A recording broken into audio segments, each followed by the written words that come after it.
안녕하세요. 트렌드 코리아 톡톡 진행을 맡은 고혜림입니다. 이번 시간에는요, 정말 아름다운 목소리에 길을 걷던 분들도 고개를 돌리게 만드는 그러한 목소리를 가지고 계신 분이죠. 가수 숯별정아님과 함께 이야기하는 시간 가져보도록 하겠습니다. 안녕하세요. 네, 안녕하세요. 반갑습니다.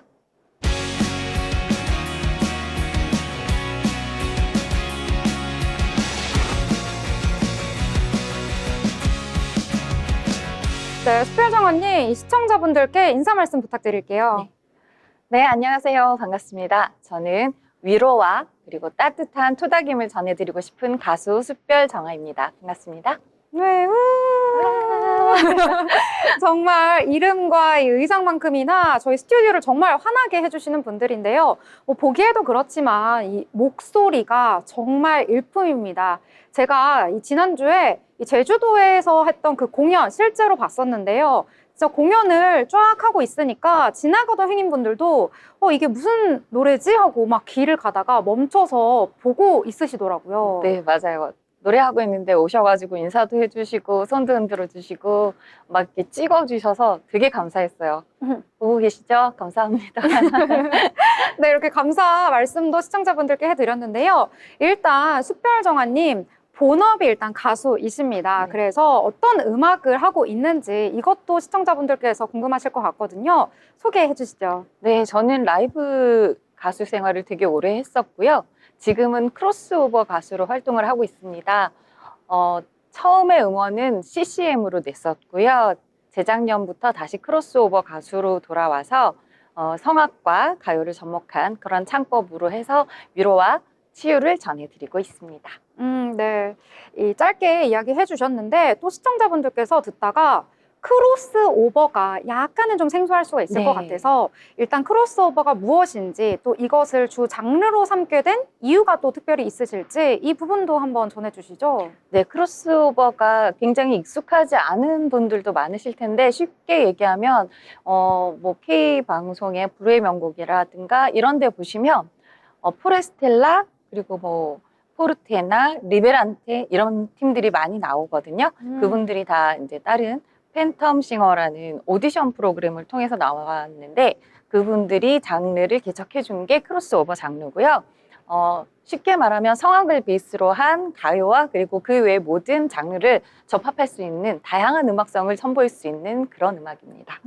저도 성악을 전공을 해서 베이스가 저도 약간 성악 발성이 깔려 있어갖고 일반 가요를 부르기는 나 가요를 내가 부를 수 있나? 이런 생각을 했었는데 이소라 선배님이나 백지영 선배님이나 뭐 이런 분들의 영향을 받기 시작하면서 크로스오버도 시작할 수 있겠다라고 말씀을 드렸었고요.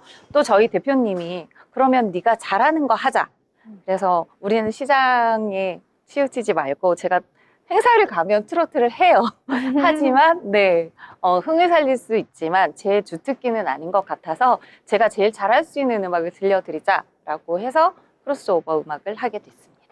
네, 일단 성악을 기본으로 네. 한 음악이다 이렇게 볼 수가 있는데 어쩐지 제가 실제로 들었을 때도 굉장히 고음 그 음역대 노래를 막 부르시는데 흔들림도 없고 저는 그 성악의 베이스 때문인지는 몰라도 좀 마음에 울림까지 좀 있더라고요. 감사해요. 저는 제 노래 듣고 웃어주시는 분들이나 울어주시는 분들이 제일 좋거든요. 감동받아 주셔서 감사합니다. 네. 그러니까 이게 되게 감정도 느껴지고 뭐 스킬은 뭐 말할 것도 없는데 이 진심이 좀 전해지는 것 같아서 정말 천상 가수다 이런 생각을 좀 했었거든요. 감사합니다. 네, 그래서 아까도 뭐 성악 전공했다고 이야기하셨는데 또 유명한 그 더글로리라는 드라마에서 피아노도 직접 쳤다고 들었거든요. 네, 제가 8살 때부터 피아노를 쳤어요.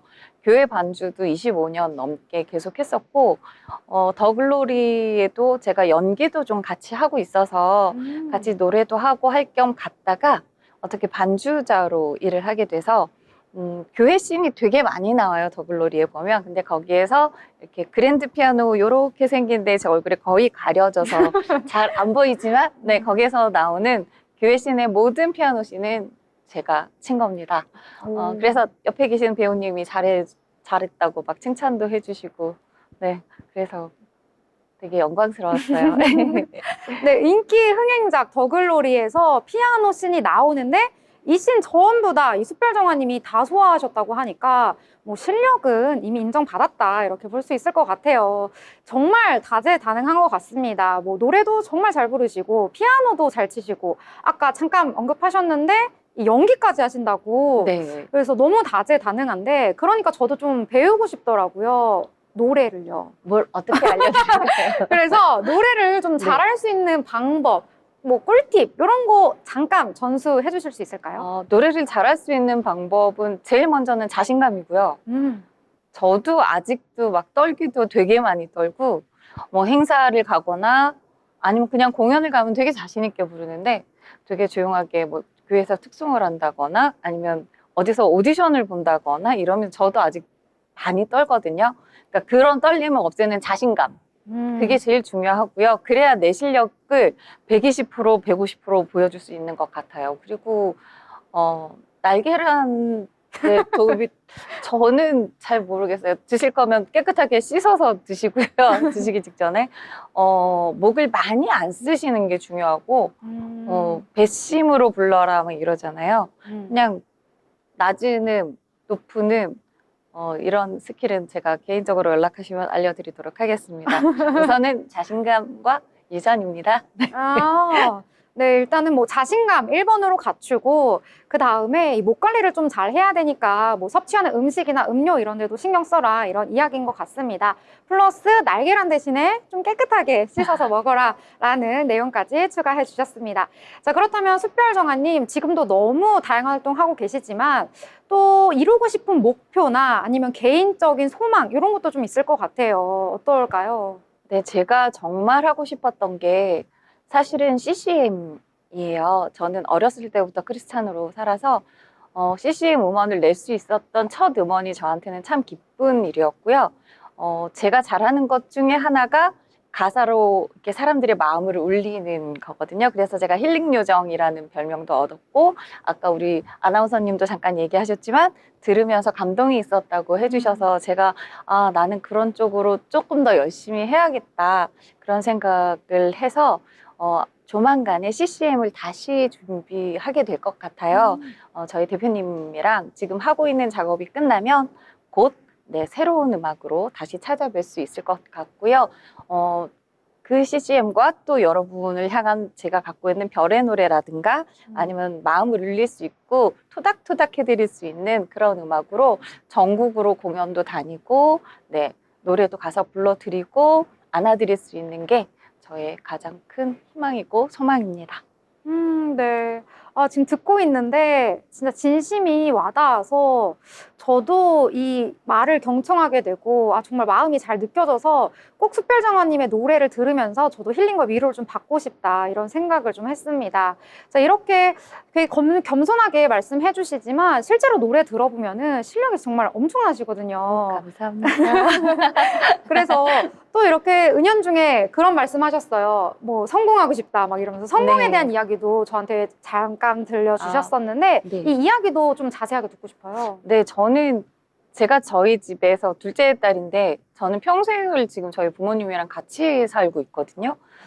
그래서 제가 효도를 하고 싶은데 저는 그냥 애교 떨고 아직도 어리광 부리고 가서 뽀뽀해 드리고 뭐 맛있는 거 가끔 같이 먹으러 다니고 그리고 챙겨 드리고 빼빼로 데이, 화이트 데이, 발렌타인 데이, 저희 부모님 결혼 기념일 이런 거는 이제 저희 집에서 되게 큰 행사거든요.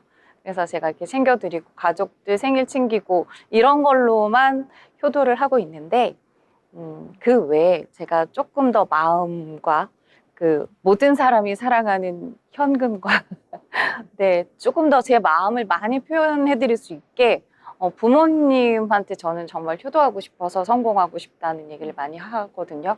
정말 진심이에요.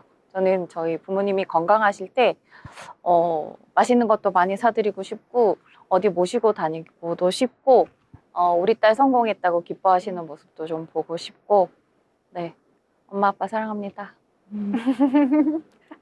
네, 너무 또 속 깊은 이야기까지 해주셨습니다. 저희가 한 분 한 분 모시고 또 인터뷰도 하고 그 분에 대해서 알아보는 시간을 갖는데요. 이렇게 이야기를 듣다 보니까 이 숯별정아님이 어떠한 마음으로 음악을 하시는지, 이 음악을 통해서 많은 분들에게 어떠한 것을 전달하고 싶으신지, 이 내면의 따뜻함까지 정말 듣는 분들 모두에게 다 느껴질 것 같다, 이렇게 생각이 드는데요. 자, 그렇다면 노래를 너무나도 사랑하시고 음악을 좋아하시는 숯별정아님, 혹시 다시 태어난다면 음악을 또 하실 건지 이것도 한번 여쭤보고 싶어요. 네, 저는 다시 태어나도 노래를 할 것 같아요.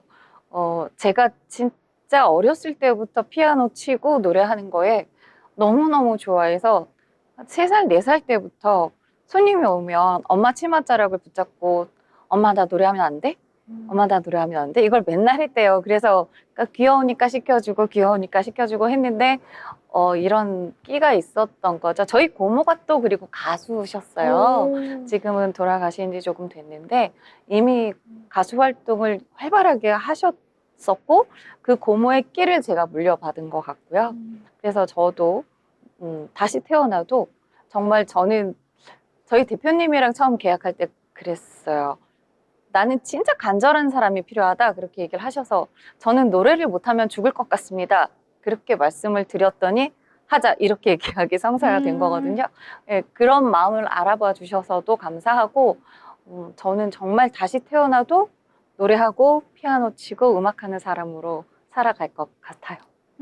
네. 또 이렇게 좋은 말씀까지 함께 해주셨습니다. 정말 음악 DNA가 그냥 흐르고 있다. 이렇게 정리를 해볼 수 있을 것 같은데요. 자, 그렇다면 숯별정아님 또 시청자분들께 많은 이야기를 하셨지만 이제 마지막으로 못한 이야기나 아니면 네. 하고 싶은 이야기가 있으시다면요? 네, 제가 친한 단골집에 갔는데, 우리 언니 이제는 성공해야지 그러시더라고요. 그러면서 이제 TV에도 많이 나오고 내가 소문 많이 내줄게 이렇게 얘기하시는데 정말 감사했어요. 그렇게 해서 정말 TV에도 많이 나오고 저희 주위 분들이 우리 정아 이제 드디어 알아보는 사람이 많아졌어. 그러고 같이 기뻐해 주시는 그런 일들이 조금 더 많았으면 좋겠습니다. 제가 언제 어디든 불러만 주시면 열심히 찾아가서 또 열심히 노래할 테니까 네, 숯별정아 많이 기억해 주시고 많이 사랑해 주시고 또 많이 위로도 받아주세요. 따뜻하게 안아드리겠습니다. 감사해요. 네, 지금 뭐 진정성 있는 이야기 너무 많이 해주셨는데 제가 또 얘기 많이 해봤었잖아요. 근데 정말 또 평상시엔 유쾌하신 분이거든요. 그래서 유쾌하고 재미도 있고 뭐 노래도 너무 잘 부르고 하니까 많은 분들 또 숯별정아님 불러주시면 고마울 것 같습니다. 전국에 계신 모든 분들 한번 연락 주시면 또 숯별정아님께서 직접 가셔서 즐겁게 노래도 부르시고 많은 분들께 위로의 시간도 갖는 그런 노래를 홍보 요정 선사해 해주시네요. 드린다고 합니다. 네, 제가 홍보까지 같이 해드렸는데요. 저희 이렇게 숯별정아님 제가 뭐 이야기는 아까 많이 나눴다고 했지만 이렇게 또 속 깊은 이야기까지 들을 수 있어서 너무나도 뜻깊은 시간이었던 것 같습니다. 이렇게 음악부터 시작해서 이 개인적인 이야기까지 정말 다 같이 들어보는 시간 가졌는데요. 음악으로 많은 분들에게 힐링, 뭐 치유, 그다음에 위로, 행복 이런 것들을 선사해드리는 분이니까요. 가수 숯별정아님 많이 찾아주시고요. 네. 한마디만 더. 네. 네. 제가 되게 오래된 싱글맘인데요. 저희 아이가 지금 서운해하고 있을 것 같아서 예찬아 엄마가 많이 많이 사랑해. 네, 감사합니다. 마지막에 갑자기 네. 엔드까지. 이거 편집하시면 안 될 것 같은데요. 하지 말아주세요. 네, 그러면 제가 마무리를 하려고 했었는데.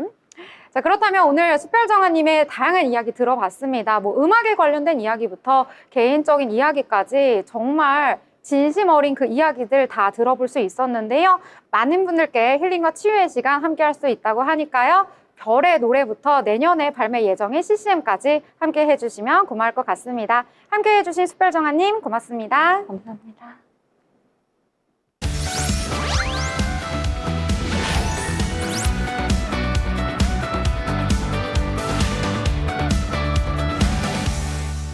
네, 이번 시간은 편지의 기자와 함께 다양한 이슈에 대해서 알아보는 모이슈 시간입니다. 편지의 기자 나오셨습니다. 안녕하세요. 네, 안녕하세요. 네, 그러면 오늘 이슈 알아보도록 하겠습니다. 자, 자영업자들이 겪고 있는 다양한 심각한 위기 상황 오늘 세 가지로 나눠서 전해드리려고 하는데요. 먼저 첫 번째부터 알아보도록 하겠습니다. 이 황학동 주방 가구 거리가 텅 비어가고 있다는 소식인데요. 이 37년간 장사를 해온 상인마저도 이 터전을 떠나고 있다는 소식이 들려왔습니다. 자세한 내용 전해주시죠. 네, 맞습니다. 황학동 주방 가구 거리는 창업자들이 중고 주방 설비와 가구를 저렴하게 이용할 수 있어서 많이들 찾고 있는데요. 요즘은 상황이 많이 안 좋아졌습니다. 거리는 거의 텅 비어 있고 상점들은 문을 닫거나 폐업 준비 중에 있습니다. 황학동의 한 상인은 37년 동안 이어온 가게를 이번 달까지만 운영하고 폐업할 예정이라고 말하기도 했는데요. 주변 골목에서도 10곳 넘는 상점들이 이미 문을 닫았다고 하니 상인들의 어려움을 쉽게 볼 수 있었습니다. 네, 그렇군요. 이 황학동은 제가 듣기로 이 창업을 준비할 때 반드시 들르는 곳이라고 듣기도 했습니다. 이 폐업이 이렇게 늘어났다는 것은 좀 충격적인 소식이다 이렇게 느껴지는데요. 그렇다면 통계적으로 봤을 때도 이 비율이 늘었을까요? 네, 맞습니다. 지난해 폐업한 자영업자 수가 약 98만 명에 이르르면서 역대 최대치를 기록하기도 했습니다. 특히 음식점 업종의 폐업률이 두드러지는데요. 지난해 새로 창업한 음식점은 15만 9천 개였지만 그중 15만 3천 개가 문을 닫기도 했습니다. 창업 대비 폐업 비율이 무려 96%에 이르는 상황입니다. 즉 10곳이 창업하면 그중 9곳이 문을 닫는 셈인데요. 이 수치는 그만큼 자영업자들이 견디기 어려운 상황에 놓여 있다는 것을 보여주고 있습니다. 네. 10곳이 창업을 하면은 9곳이 폐업을 한다. 단 한 곳만 살아남는다. 이렇게 볼 수가 있겠는데요. 상황이 너무나도 심각한 것 같습니다. 상황이 이렇게까지 몰리게 된 데는 또 이유가 있을 것 같은데요. 네, 폐업의 주된 원인은 매출 감소와 비용 상승입니다.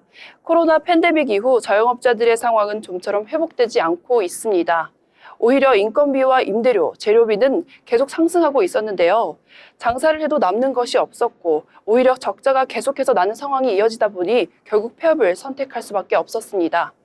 황학동의 또 다른 상인은 코로나 때도 힘들었지만 그때는 배달 수요라도 있어서 중고 설비를 사가는 사람들이 있었지만 지금은 그마저도 없다고 말하기도 했었습니다.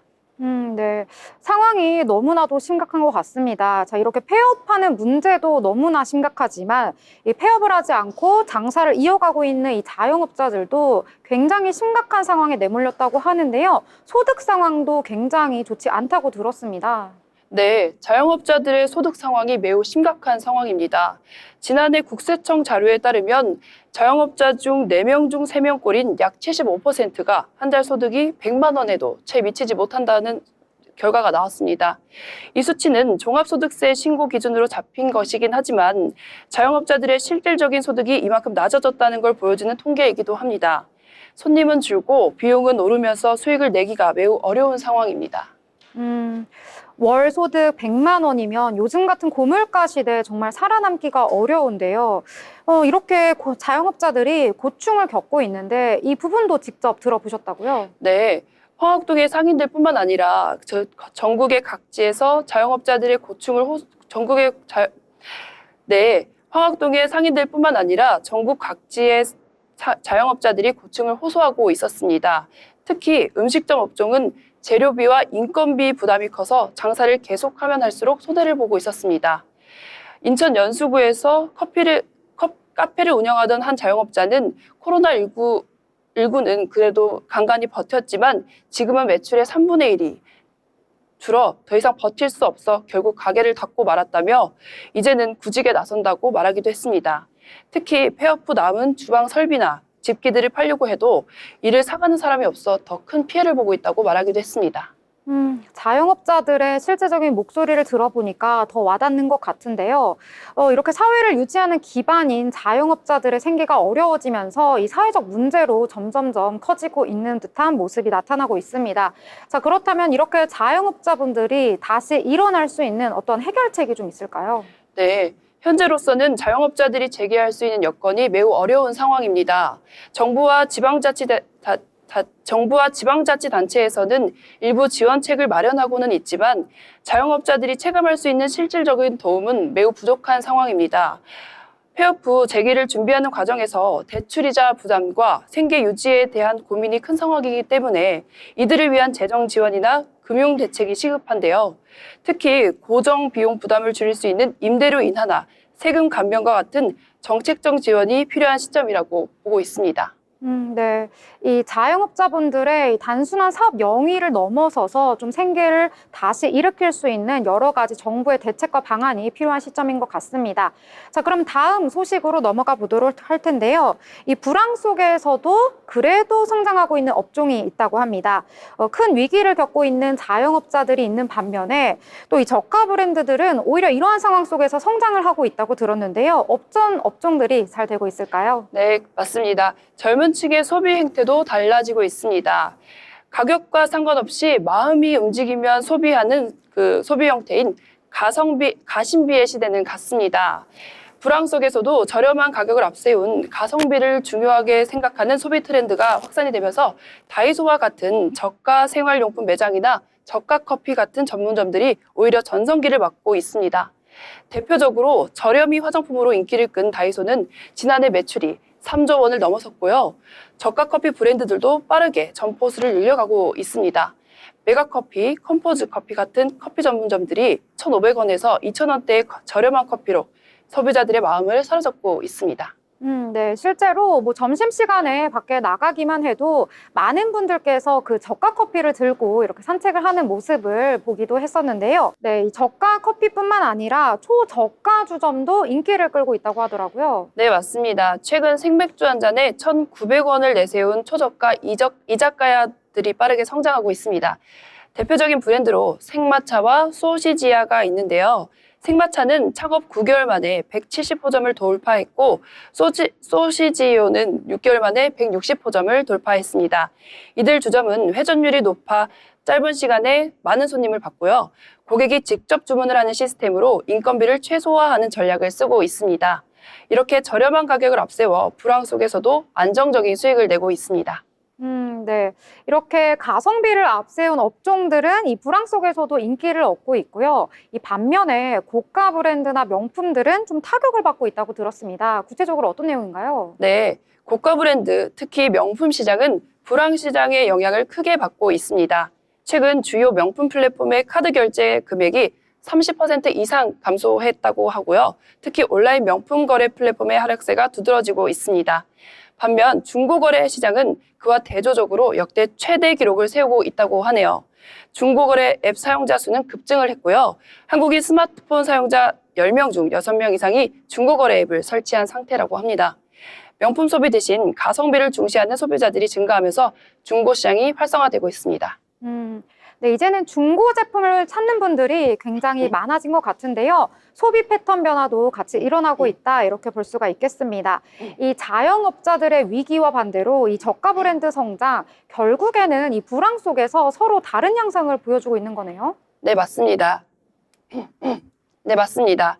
자영업자들은 매출 감소와 비용 상승으로 큰 어려움을 겪고 있지만 저가 브랜드나 중고거래 시장은 그 틈새에서 오히려 성장하고 있었습니다. 소비자들이 불황 속에서 가격을 더 중요하게 생각하면서 명품이나 고가 브랜드 대신 저렴한 대안을 찾고 있는 것입니다. 결국 고물가 시대가 길어지면서 소비 패턴이 근본적으로 변화하고 있다고 보고 있습니다. 네, 이렇게 오늘은 자영업자들의 위기, 또 이러한 불황 속에서도 살아남고 있는 저가 브랜드의 인기까지 폭넓게 살펴보는 시간 가져봤습니다.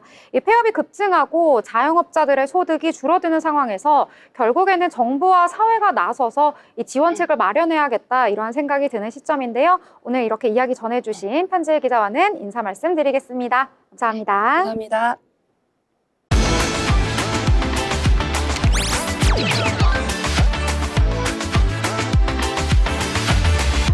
네, 이번 시간은 이재규 기자와 함께 다양한 건설, 부동산 이슈를 알아보는 마켓 트렌드 시간입니다. 이재규 기자 나오셨습니다. 어서 오세요. 네, 안녕하세요.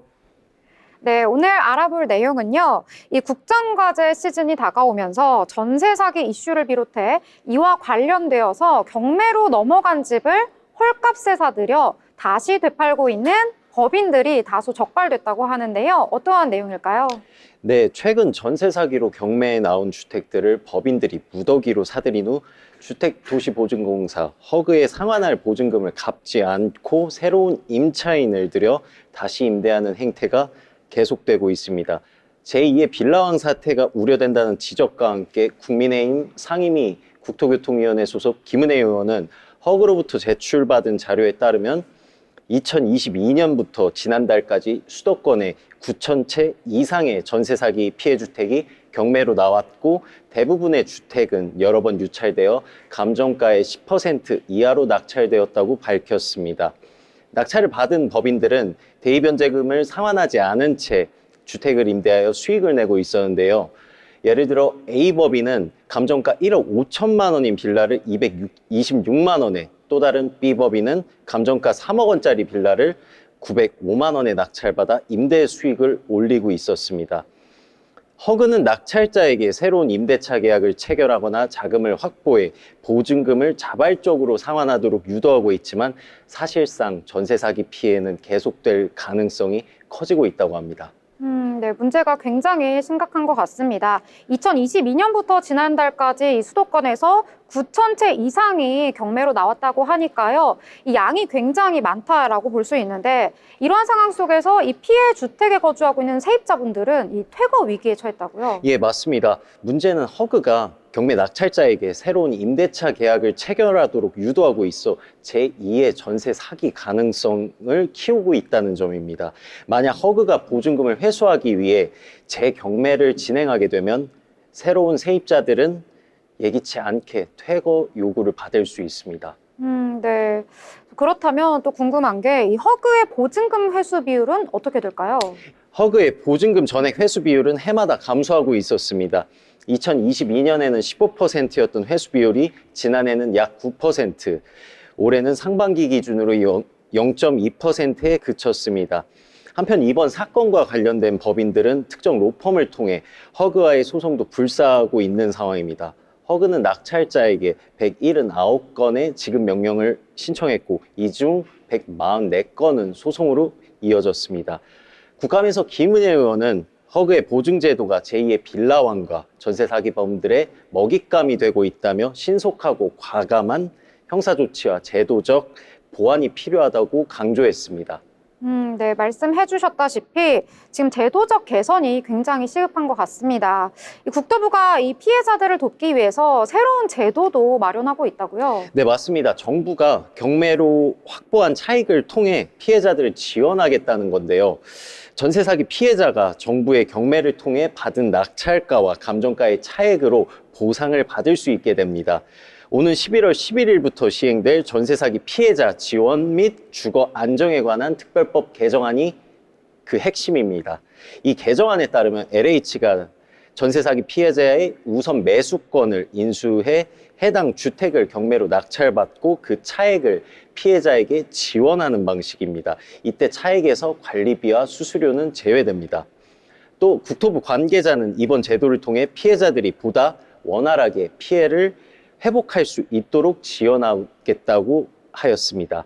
감정가는 전세 사기 피해자와 감정평가사 협회가 추천한 감정평가사가 평가한 평균액을 기준으로 삼겠다라고 밝혔습니다. 또한 개정안에는 피해자가 보상을 받은 후 취소 절차에 대한 내용도 포함되어 있는데요. 피해자는 임차 보증금을 전액 돌려받은 경우 피해자 지위의 취소 철회 절차를 거쳐야 합니다. 이를 위해 국토부에 결정문을 제출하고 60일 이내에 반납하여야 합니다. 네. 국토부에서는 이번 제도를 통해서 좀 실질적으로 회복을 할 수 있도록 하는 것을 기대하고 있는데요. 계속해서 좀 지켜봐야 할 것 같습니다. 자, 그렇다면 워낙 집값이 비싸다 보니까 많은 분들이 또 전세 계약을 하잖아요. 그래서 기자님께서 좀 주의해야 될 점 준비하셨다고요? 네, 전세 사기를 피하기 위해 좀 저희가 염두해야 될 사항들을 체크해 보았는데요.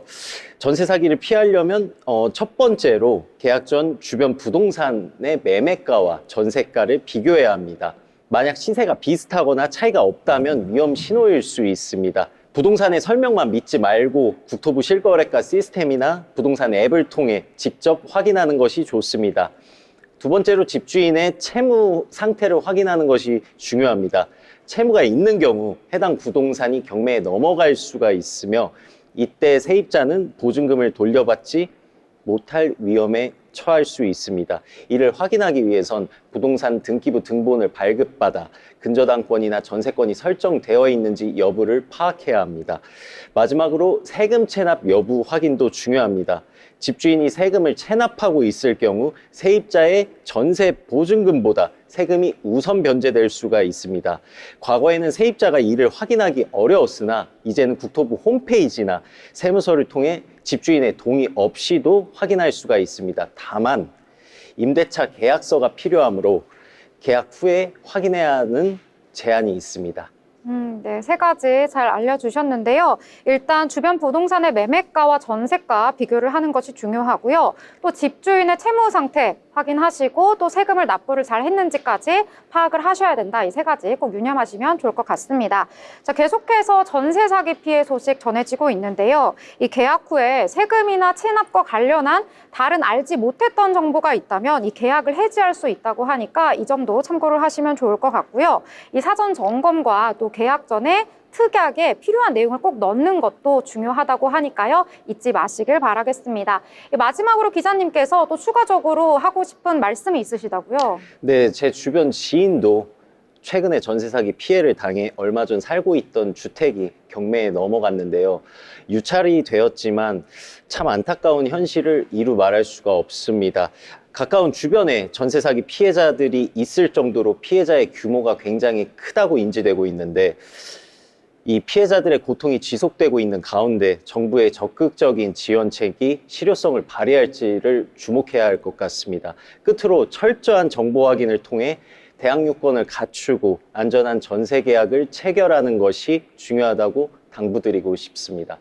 네, 말씀해 주신 것처럼 먼 이야기가 아니고요. 내 주변에서도 충분히 일어날 수 있는 일이기 때문에 많은 분들의 관심이 필요할 것 같습니다. 자, 이렇게 오늘 함께 해주신 이재규 기자와는 마무리하도록 하겠습니다. 기자님, 감사합니다. 네, 감사합니다.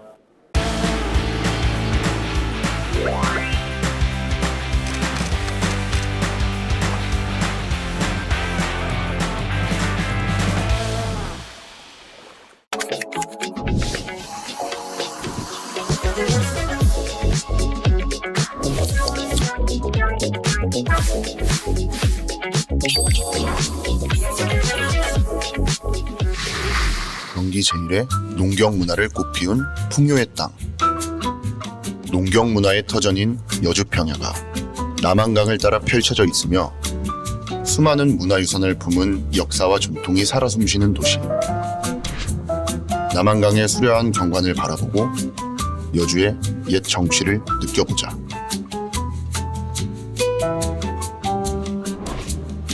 명실공히 도자기의 고장이라 불리는 여주.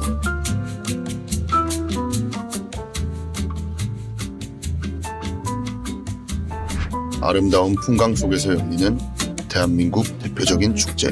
해마다 우수한 도예 작가들이 참가하는 여주 도자기 축제는 제35회를 맞이하여 명품 도자기를 선보일 준비가 한창입니다. 도자마을 인근 판매장에는 여주 도예인의 예술혼이 담긴 도자기를 저렴하게 구입할 수 있었는데요.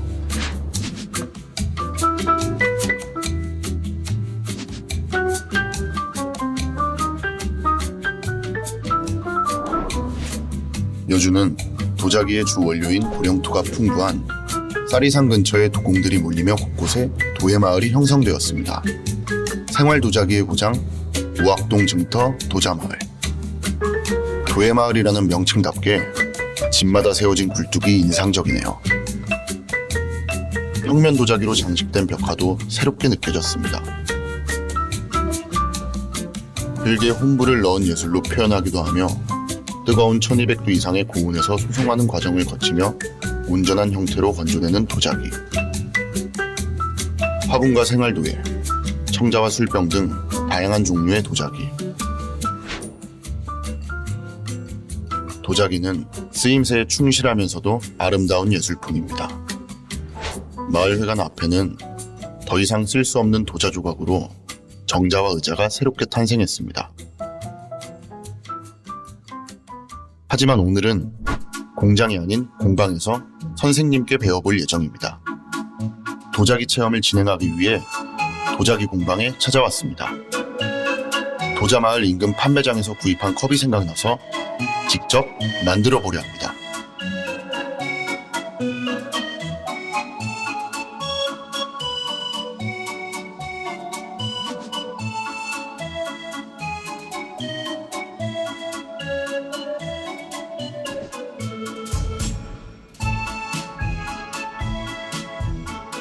영화에서만 보던 장면을 직접 체험해보니 신선하고 재밌었습니다.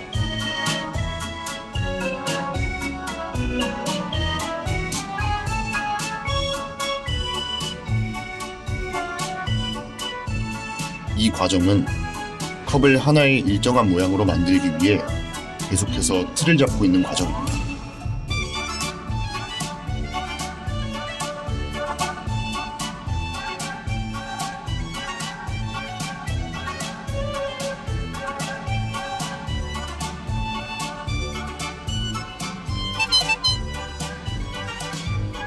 와, 이게 생각보다 힘드네요.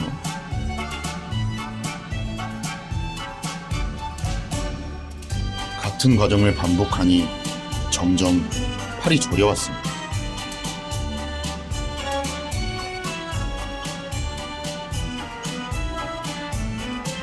그래도 이 정도면 꽤 잘 만들고 있지 않나요?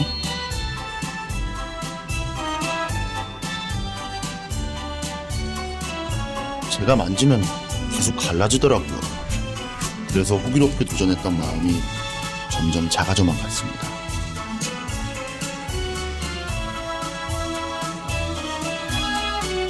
손잡이까지 다니 컵이 거의 완성 직전인 것 같습니다.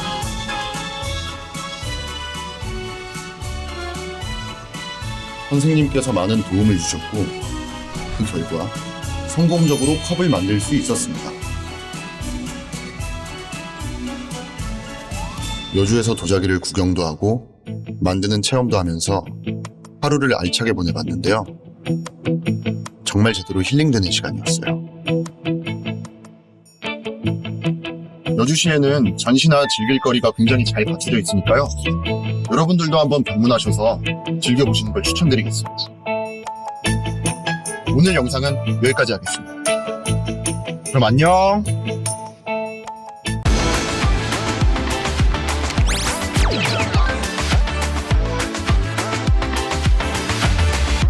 트렌드 톡톡 코리아.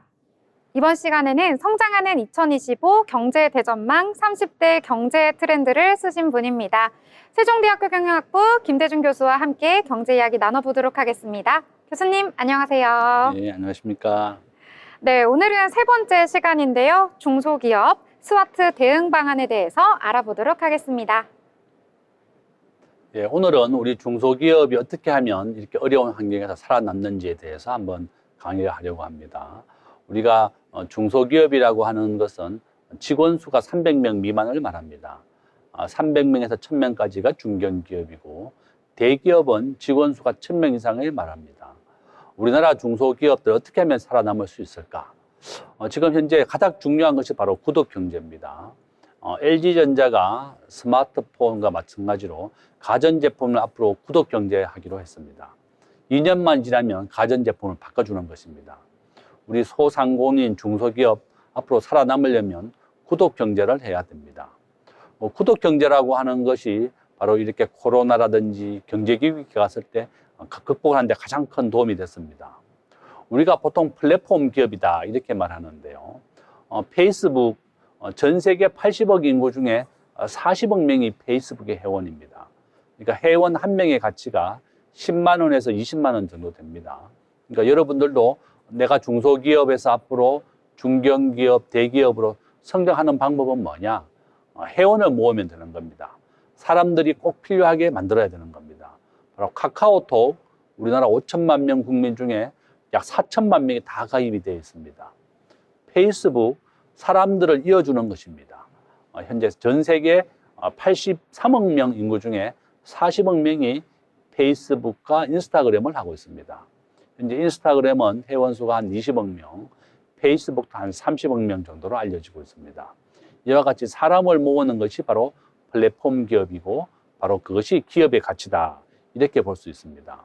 저는 제가 구독 경제라고 말씀드렸는데 제가 일전에 우리 구로구에 한번 강의를 하러 갔었는데요. 이 식당을 하시는 분이 구독 경제를 하고 있었습니다. 보통 우리가 점심을 먹으면 10,000원이잖아요. 이분은 식권을 7,000원에 발행합니다. 7,000원짜리 식권을 20장을 묶어서 이것을 14만 원에 파는 겁니다. 그러니까 구로구 금천구에 있는 중소기업은 전부 다 그 식당에서 밥을 먹습니다. 이렇게 식권을 묶어서 30% 할인된 금액으로 식권을 판매하니까 구로구 금천구의 가산 디지털 단지에 있는 모든 기업은 거기서 점심을 해결하는 겁니다. 직원들도 이렇게 10,000원짜리 음식을 7,000원에 구독해서 먹고 또 여기가 식당과 커피숍을 같이 운영하고 있고 와인도 같이 팝니다. 그래서 식권이 남으면 커피를 먹거나 또 식권이 남으면 그걸로 집에 갈 때 와인을 또 바꿔 갈 수도 있습니다. 이렇게 매달 고정적으로 식권을 수백 장, 수만 장을 팔다 보니까 식당을 계속 확장을 해서 한 5개까지 확장을 했더라고요. 바로 여기가 바로 구독 경제입니다. 여러분들이 하는 사업도 이 구독 경제를 해야만 생존할 수가 있고 살아남을 수가 있습니다. 내가 식당을 하든 무슨 판매를 하든 전부 다 내가 어떻게 해야만 살아남을 수 있느냐. 바로 안정적으로 매달 현금이 들어오고 안정적으로 매출이 발생하는 구독 경제를 해야만 이제 살아남을 수가 있다. 지금 현재 우리가 넷플릭스 매달 10,000원씩 구독을 하고 있습니다. 넷플릭스를 10,000원을 내게 되면 무한대로 우리가 영화를 볼 수가 있습니다. 이와 같이 여러분들이 하고 있는 사업을 내가 일정한 금액을 받고 안정적으로 매출이 발생하게 해야 됩니다. 또한 소상공인들 지금 재래시장에 가시면요. 5명 이내의 기업을 우리가 소상공인이라고 부릅니다. 편의점도 되고 작은 가게도 되는데요.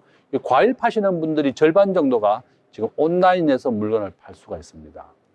이제는 우리나라 전체 소매 시장이 한 600조 원 정도 되는데요. 전체 소매의 40%가 온라인에 팔리고 있습니다.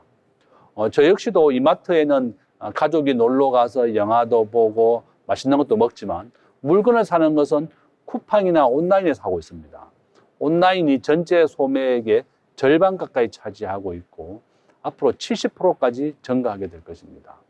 여러분들이 팔고 있는 물건을 온라인에서도 꼭 물건을 팔아야만 살아남을 수가 있다. 지금 오프라인으로서 물건만 팔아서는 절대 살아남을 수가 없습니다. 그래서 여러분들이 구독 경제를 해야 되겠다. 내가 안정적으로 매출이 발생할 수 있게 하고 10%, 20% 할인이 되더라도 구독 경제를 해야 되겠고 또 온라인으로도 물건을 팔아야 되겠습니다. 절대 내가 오프라인으로만 해서는 지금 생존할 수가 없고 코로나 때는 우리가 90% 오프라인이 다 어려워졌습니다. 무조건 온라인만 물건을 팔 수 있었다.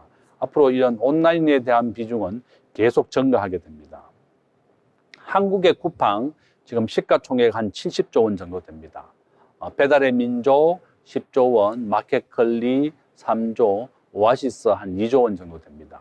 이와 같이 쿠팡과 야놀자는 지금 현재 쿠팡은 이만 미국에 상장을 했고 야놀자는 미국에 상장을 올 연말에 합니다. 미국에 상장을 하게 되면 한국에 상장한 것보다 10배 정도 더 가치를 평가해 주고 있고 또 미국은 창업자에 대해서는 의결권을 10배 정도 더 인정을 해 줍니다. 그러니까 한국에 상장하는 것보다 미국에 상장을 하게 되면 안정적으로 내가 경영을 할 수가 있고 또 시가총액도 한국에 상장한 것보다 10배 정도 더 많이 평가를 해 줍니다. 글로벌 주식 비중이 미국이 60이고 한국은 1%밖에 안 되기 때문에 당연히 한국보다는 미국에 상장했을 때 10배 정도 더 평가를 많이 해준다. 지금 세계적인 기업, 애플, 마이크로소프트, 아마존, 넷플릭스 있는데요. 전부 다 세계 경제를 주도하고 있습니다.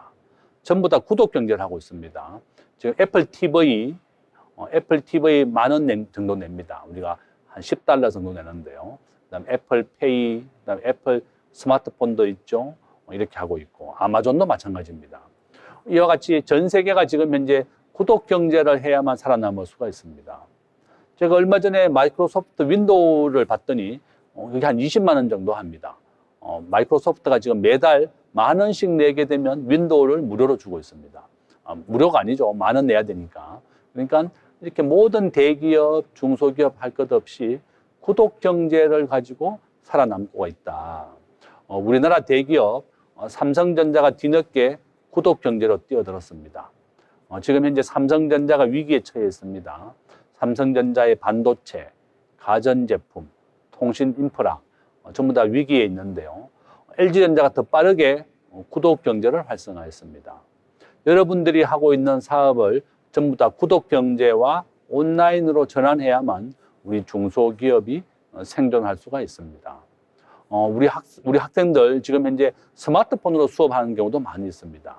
지금 PC로 수업을 듣는 경우보다 스마트폰으로 수업을 듣는 게 95%까지 증가했습니다. 앞으로 모든 여러분들의 사업을 내가 인터넷, 스마트폰과 연결을 하십시오. 내가 하고 있는 사업을 어떻게 하면 매월 돈을 받을 수 있는 구독 경제를 하는지 연결을 하셔야 됩니다. 지금 현재 우리나라 목동에 가면요, 창업사관학교가 있습니다.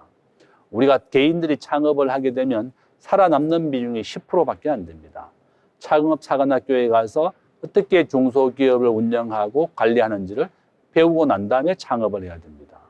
우리 창업사관학교를 졸업해야만 우리가 생존할 수가 있고, 지금 현재 우리가 성공률은 10%밖에 안 됩니다. 대부분의 창업자들이 어려움을 겪는 이유가 바로 이런 이유다.